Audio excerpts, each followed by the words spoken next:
지금부터 시작해서 행복에 대한 이야기를 할 거예요, 우리가. 행복한 것에 대해서 이제 맞춤형 행복이라 해서 사람마다 가지고는 본인들이 다 각자의 행복들이 있어. 그죠? 그래서 우리가 행복이라는 단어, 이제 행복 이렇게 두 글자로 이야기하지만 이 행복이 사람마다 갖고 있는 게 다 다르기 때문에 거기에 대한 이야기를 한번 해보려고 합니다. 제가 오늘 기분이 무지 좋아요. 그리고 또 지금 멋지지 않나요? 옷도 아주 밝은 옷을 제가 이제 특별히 또 주문해가 있고, 또 그리고 얼굴도 되게 화사한 것 같아, 제 느낌에. 어제부터 자서 중간에 새벽에 일어나서 숙제 좀 할 거라고 생각했는데 숙제를 못하고 영 자버렸어. 아무도 안 깨워가지고 내 스스로 일어났어요. 아무도 안 깨워가지고. 그러다 보니까 13시간 잤더라고요. 근데 몸은 무지무지하게 되게 편안해요, 지금. 몸은 굉장히 행복해. 근데 걱정이 태산 같더라고. 큰일 났다, 이제. 숙제를 못했네. 우리 이런 이야기들, 이런 기분들은 학교 갈 때 진짜 많았었잖아, 계속. 안 그랬어? 정말 그랬습니까? 다들 그렇지 않나요? 급하게 숙제하고. 그것처럼 몸이라는 게 행복은 한데, 이 마음이 참 불편하더라고. 그리고 또 우리가 살다 보면은 참 많은 사람들이 사회적으로 굉장히 많은 어떤 지위를 가지고 있고, 부를 가지고 있는데도 개인적인 행복이 조금 부족한 사람이 있고, 혹시 몸도 아주 이쁘고, 멋지고, 또 그리고 건강은 최고로 잡은 사람이 보면은 사회적 할 일이 엄청 있어요. 또 그죠? 그래서 이런 걸 본다면 명리로 봤을 때는 우리가 이제 행복에 대한 이야기를 한다면은 몸 행복 또는 마음 행복 두 개를 볼 수가 있습니다. 제가 또 그래서 행복이 사전적 의미로 뭔가 싶어서 또 한번 찾아봤습니다. 그게는 생활에서 충분한 만족과 기쁨을 느끼어 흐뭇함 또는 그러한 상태 이렇게 되어 있어요. 만족이라고 했습니다. 만족. 만족이라는 이제 한자 자체가 발목까지 찰랑찰랑 찰 정도의 그러한 만족, 이렇게 발목까지 찰 정도의 그런 어떤 상태, 기분 좋은 걸 이야기하는데, 우리 그 만족에 대한 걸 너무 크게 이제 많이 생각하기 때문에 다들 이게 좀, 이제 본인들이 생각하는 행복의 수치가 너무 이제 기대치가 크지 않나 이 생각이 들긴 들어요. 근데 우리 명리로 봤을 때 행복에 대한 거, 만족과 기쁨을 느끼는 흐뭇함은 정신적인 거 또는 몸은 어느 정도 선인가 이렇게 보도록 이렇게 할게요. 근데 그런 부분들이 뭐로 그러면은 명리로는 뭐로 봤으면 좋겠습니까? 뭐로 보면은 행복을 이제 명리로 봤을 때 어떤 게 행복이라고 생각하시나, 선생님들이? 몸과 마음이 있어요. 몸은 우리 항상 이렇게 사주팔자를 오픈해가 봤을 때 제일 크게 보는 거 오행을 보라 그러고 또 두 번째 육신 보라 그러고 격북이 성격됐나 이런 거 보라 했잖아, 그죠? 그 중에서 몸에 대한 행복은 주로 이제 온도와 습도를 봅니다. 아니 몸이라는 게 그렇잖아, 쾌적해야 되는 거. 오늘 무지 덥거든요. 맞죠? 되게 덥잖아. 이 더운 상태에서 이제 적절한 쾌적함이 있으려면 습도도 적당해야 되고 온도도 적당해야 되고, 그러면은 어떨까요? 그러면은 몸이 굉장히 건강하단 말이야.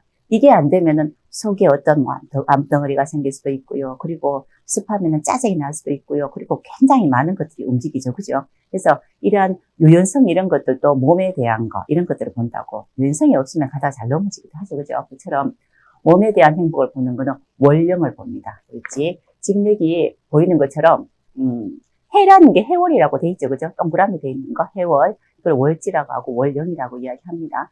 여기에서 가지고 있는 온도와 습도를 우리가 보고자 하는 거고요. 그러면은 해라는 이 성분이 뭔지를 또 봐야 돼.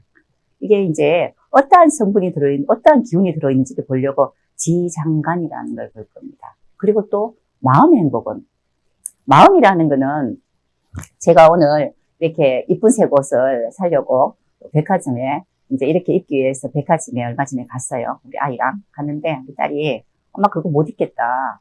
그거 너무 촌스럽다. 홍시 같다. 이렇게 이야기해요. 근데 저는 이게 입고 싶어.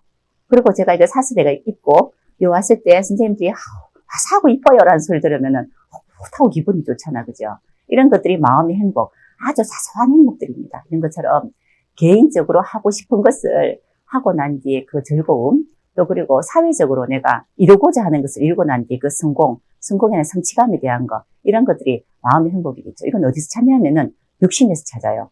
육신, 비경, 겁재, 식신, 상관, 정제, 편제, 편관, 정관, 정인, 편인, 여기에서 내가 어떠한 가치관을, 개인적 가치관을 가지고 있으며, 또 그리고 사회적으로는 이렇게 살아야 된다라는 게 있죠. 그러한 격이라는 거, 격국이라는 거, 여기에서 이 사람이 마음이 얼마나 행복할 수 있는가를 보는 겁니다. 그래서 몸이라는 게 행복하려면은 적절한 온도와 습도가 돼야 돼요. 건강해야 되는데, 이 건강을 보기 위해서, 근데 누구나가 좀 삐뚤어하게 태어났지 않아요? 이렇게.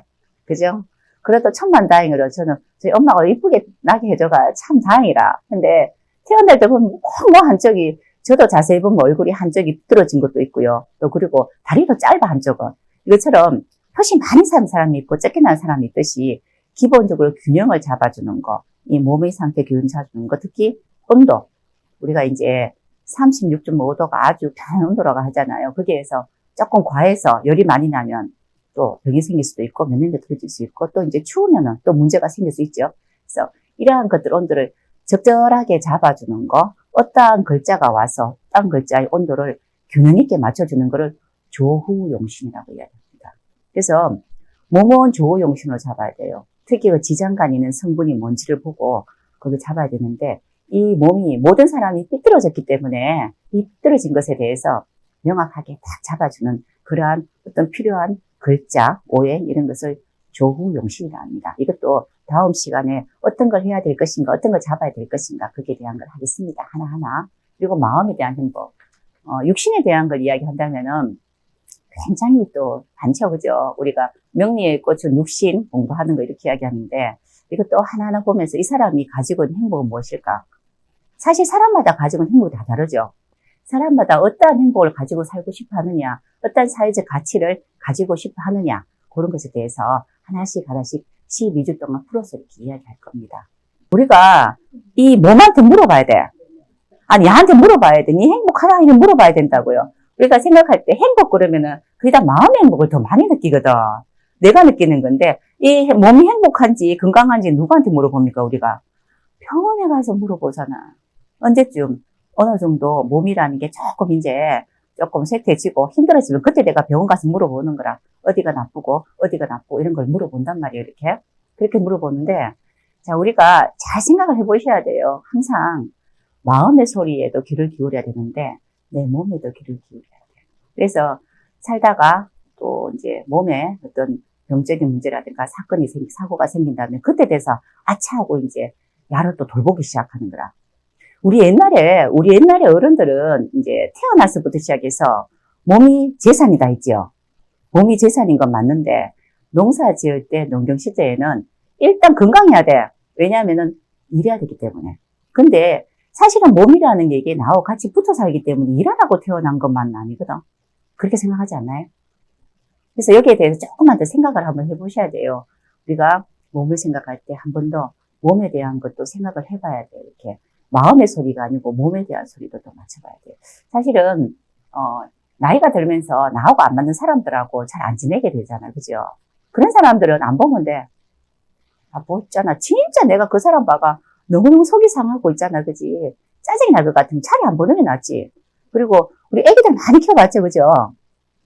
요즘은 뭐 한두 명인데 애 키워보다 내 마음하고 같은 애가 없지. 내 뜻 같지 않잖아. 그죠?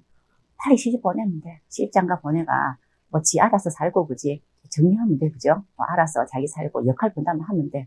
부모 역할만 딱 하면 되는데 남편은 또 이렇게 살아보는데 부부지간에는 맞는 사람이 없잖아요. 우리 궁합이라는 게 어떻게 부부가 맞겠노? 그래서 나이 들면은 포기하고 살잖아, 대부분. 그러면서 이해했다라고 또 포장도 해, 그죠? 근데 그것도 안 보면 돼요, 사실은. 내 거화 시키지 않으면 돼요. 그런갑다라고 하면 되는데 이 몸은 내가 100살까지 살면 갖고 가야 돼요. 야는 떨어질 수가 없단 말이에요. 그래서 이 몸하고 정신하고 몸 건강과 마음 건강은 항상 일체가 돼야 돼요. 근데 우리가 몸에 대해서 잘 못 느껴요. 잘 못 느낀다고. 제가 오늘 13시간 잤다라고 이야기했단 말이에요. 그죠? 13시간 잘 때, 6시간 자고 일어났을 때 몸이 무지무지 편했어. 그리고 사실은 한 2주 정도 굉장히 많이 바빴거든요. 근데 내가 빨리 몸을 감지했으면은 미리미리 자뒀겠지. 야가 얼마나 피곤하면 지가 13시간을 자겠나? 한 번도 안 깨고 이 더운 날에. 그쵸? 그처럼 몸에 대한 것도 생각을 한번 해보시는 그러한 것도 이제부터 공부를 많이 하셔야 돼요. 이거는 정신하고 내 정신 따라 몸이 오지 않습니다. 정신 따라 내 마음 따라 몸이 오면은 밥 먹으면서 흘리면 안 돼. 잘 그러지 않나요? 가면 갈수록 나이 들면 자꾸 뜻대로 안 되고 그지. 저는 가끔씩 문에도 발 잘 쪄요. 이렇게 문 닫는 거하고 발 빼는 거하고 이게 잘 안 맞더라고, 갈수록. 생각하고 이제 마음하고 이게 자꾸 나이가 들면서 자꾸 삐걱삐걱거리기 시작하는 겁니다. 정신은 항상 갈고 닦고요. 나이가 들면서 정신은 갈고 닦아서 자꾸 수준이 높아지는데 몸은 나이가 들면서 자꾸 저하돼요. 이렇게 벌어져요. 그래서 항상 이제 몸의 건강을 1번 조우로 본다라고 이야기해서 우리 사주팔자 오픈해 봤을 때 1번 조우 보죠. 오행 보는 거다. 그죠? 이것부터 보고 난 게 정신도 그 다음에 이제 육신으로 본다. 이렇게 보시면 될 것 같습니다. 다음 시간에 이제 조우에 대해서 이제 조우 용신 보는 거, 그에 대해서 말씀드리겠습니다. 수고하셨습니다. 감사합니다.